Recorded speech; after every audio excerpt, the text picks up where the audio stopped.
Across the parched landscape near Lake Ayasi, a band of Hadzabe hunters is tracking baboons, one of the most formidable and treacherous quarries they have ever faced. This hunt is not a mere display of power.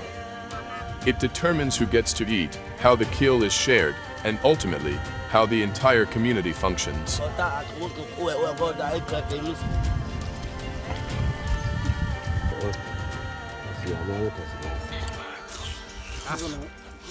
For the Hadzabe people, baboon is not a prey that is hunted frequently. It is a highly intelligent animal, living in groups and constantly on alert. For this reason, every baboon hunt carries risk, especially the danger of injury if a situation goes out of control. Because of that, hunting baboon is considered only when it is truly necessary, rather than as a preferred option.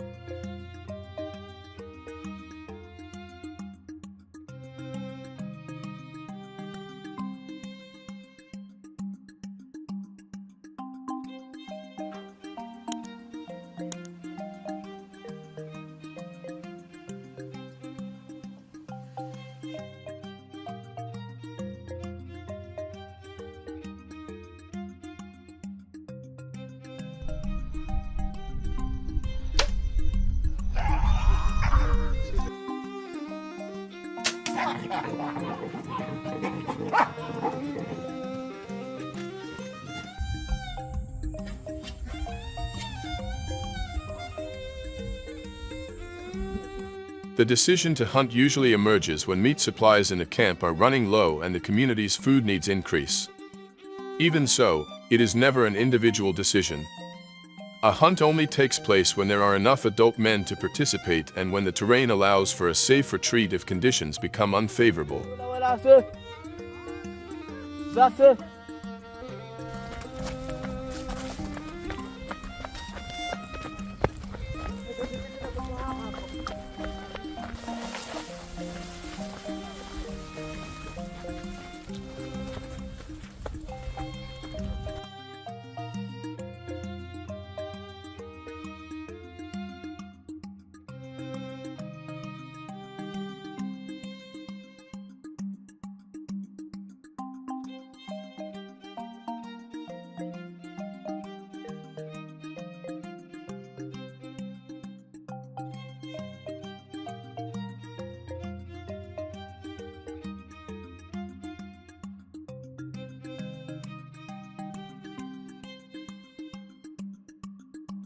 There is no leader giving orders or directing the group.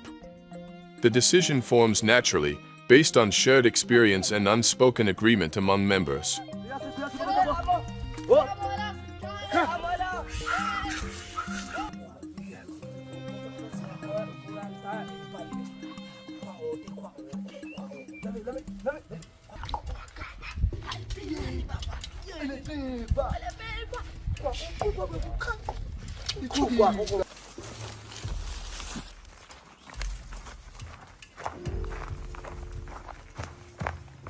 Once the hunt begins, each person takes on a role suited to their abilities. Those experienced in reading tracks often move ahead to determine the prey's direction. Those who know the terrain well spread out to the sides, keeping the necessary distance to support the group. The archer looks for a favorable position to approach from afar. No verbal assignment is needed, because everyone is already familiar with their role in similar situations.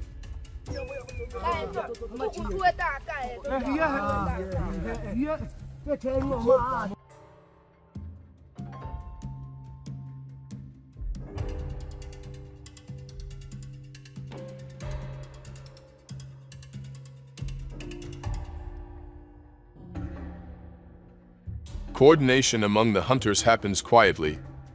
They minimize noise, communicating mostly through eye contact and gestures. This silence helps avoid alerting the baboon and allows the group to maintain intense focus throughout the tracking process.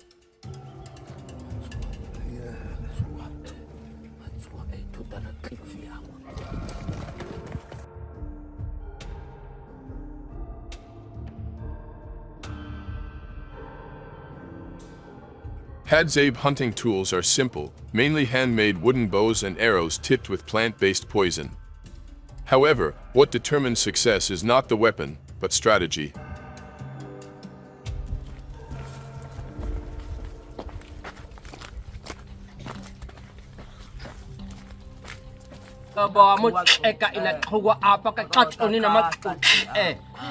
They avoid direct confrontation, instead guiding the prey into unfavorable terrain or keeping a safe distance to reduce the risk of violent contact. The goal is not to end the hunt quickly, but to keep everything under control.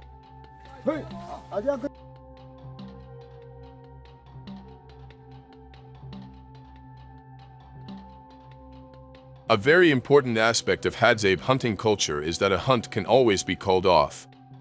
If the baboon is too alert, the troop too large, or the level of risk exceeds what is acceptable, the hunters stop and return to camp.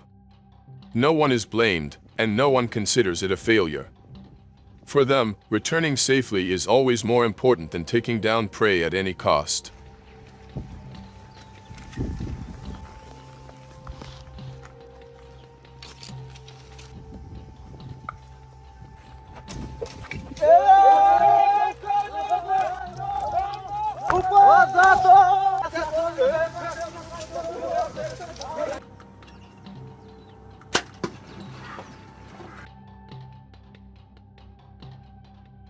Yep. That is a hit. That is. Because of this, a baboon hunt is not an act of recklessness or a display of individual strength. It is a sequence of careful decisions, where each step is weighed thoughtfully to balance food needs with the safety of the entire community. A baboon hunt is only a very small part of Hadzabe life. Subscribe to continue exploring.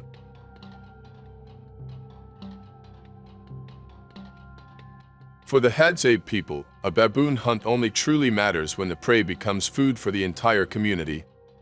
When a baboon is brought down, you may sometimes see cheering or moments of celebration.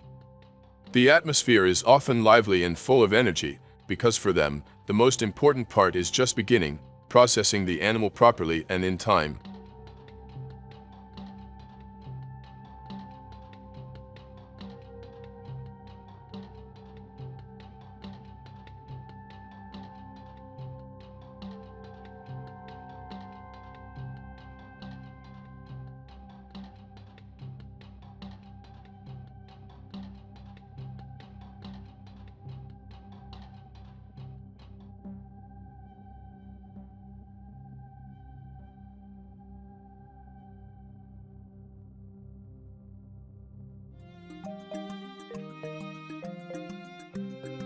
The baboon is usually processed on the spot, or very close to the camp. Doing so reduces the weight that needs to be carried back and helps prevent the smell of fresh meat from attracting other predators. Meat, fat, and organs are separated clearly. There are no elaborate rituals and no unnecessary movements. Everything happens efficiently and familiarly, showing that this is work they have done for many generations.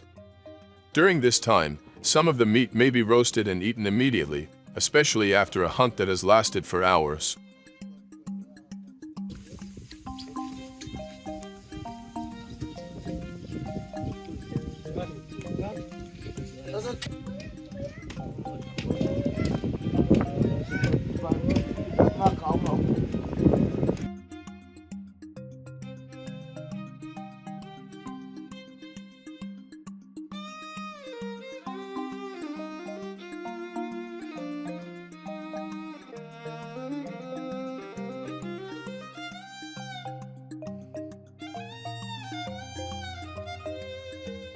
This eating is not a celebration, but simply a way to regain energy.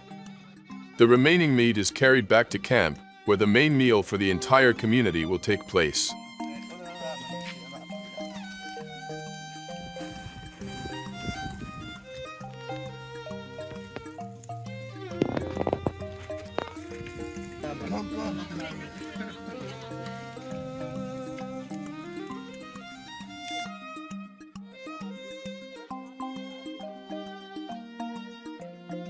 Nice.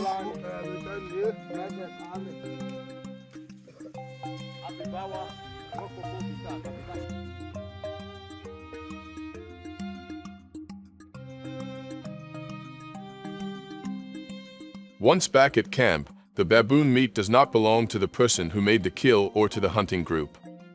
It is shared with everyone, women, children, elders, and those who stayed behind in camp that day.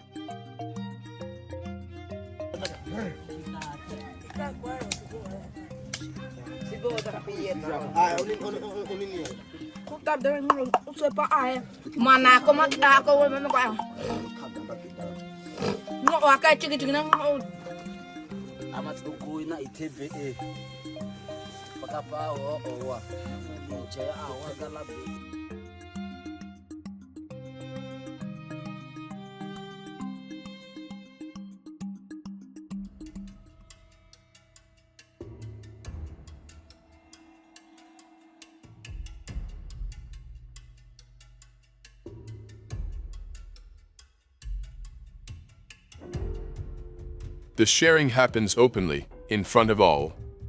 There are no priority portions, and no one gets to choose the best cuts first. Even the fattier, more energy-rich parts are not kept for any individual.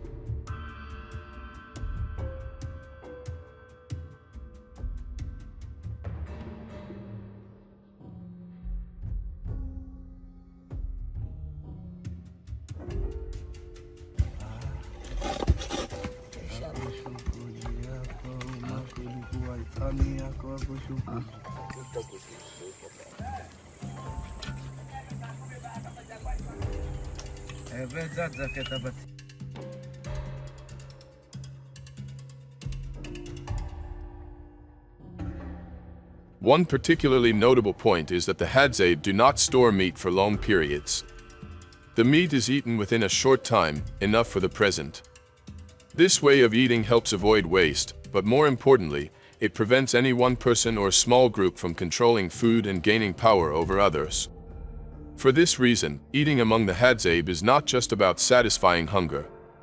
It is a social act. Shared meals strengthen bonds, reduce tension, and limit conflict. When everyone eats from the same source, the difference between skilled hunters and weaker members nearly disappears.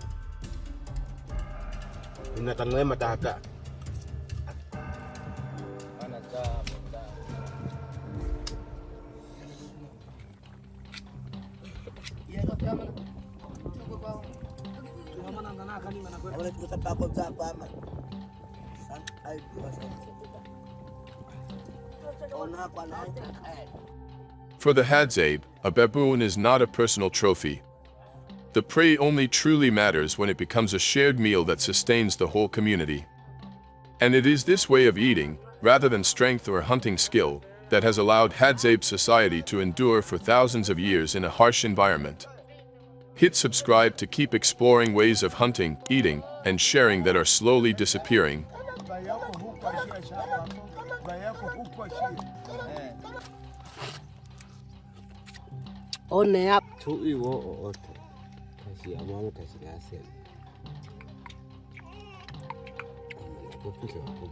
For the Hadzabe people, hunting and eating baboon is not a series of random actions. Everything follows a clear set of rules that allow the community to survive in a stable way, without written laws or centralized authority.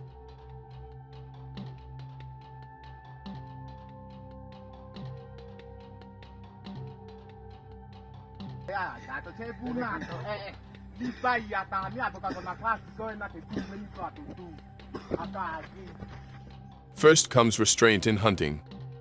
Baboon is hunted only when truly necessary and always alongside a careful assessment of risk. If conditions are unfavorable, the hunt is called off. No one is blamed for backing down. This helps the community avoid unnecessary danger, because for the Hadzabe, losing a hunter can mean serious hardship for the entire camp over a long period of time.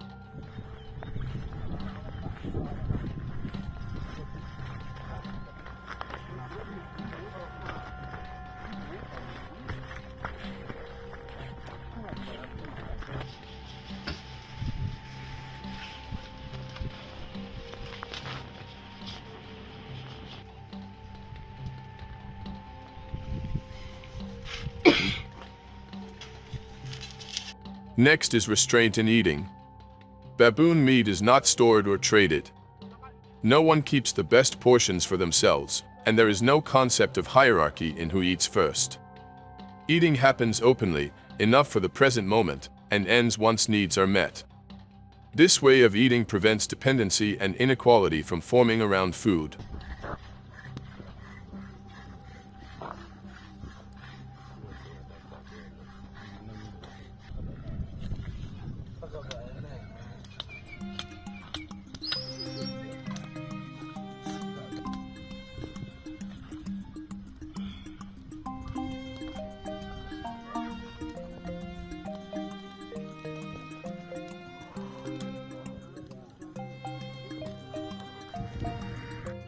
If you want to keep exploring how they survive in a harsh natural environment, subscribe so you don't miss the next videos.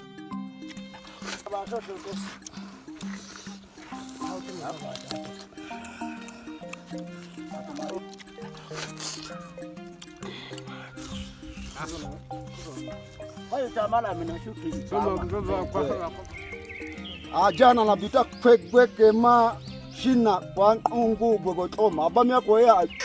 One crucial point is that hunting does not create power. The person who kills a baboon does not gain a stronger voice in the community. They cannot use hunting success to make decisions for others or influence how food is shared.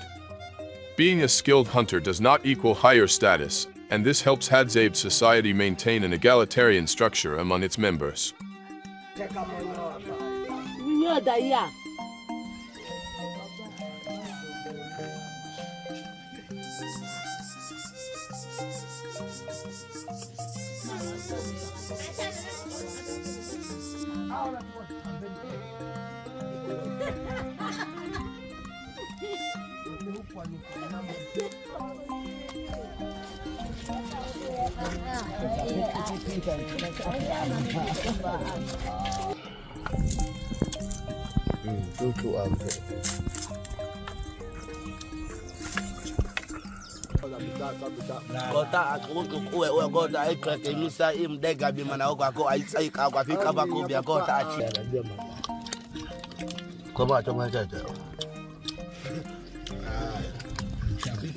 Within this system, baboon functions as a kind of test for the community.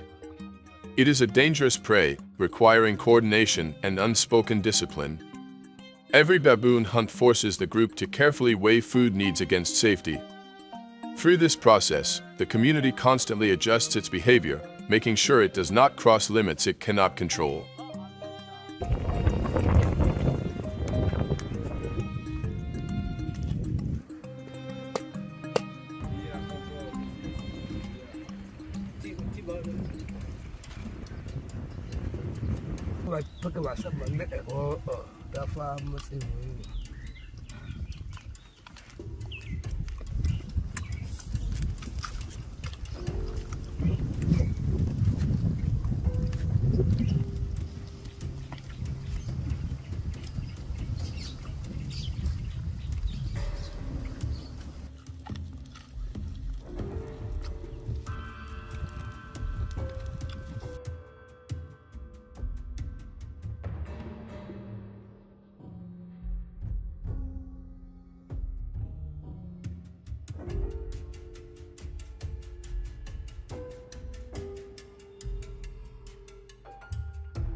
For this reason, hunting and eating baboon is not a story about conquering nature.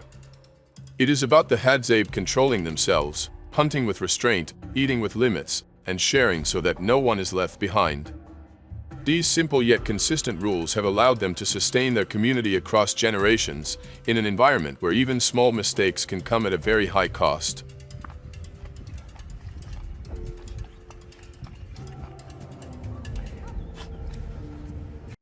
If you look closely, the baboon hunt is not just a story about how the Hadzabe people find food.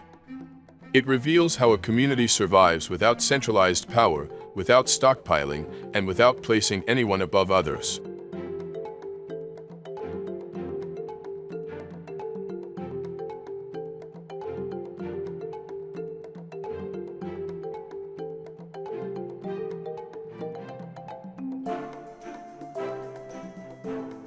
If you want to keep exploring cultures that are slowly disappearing and ways of living so different from the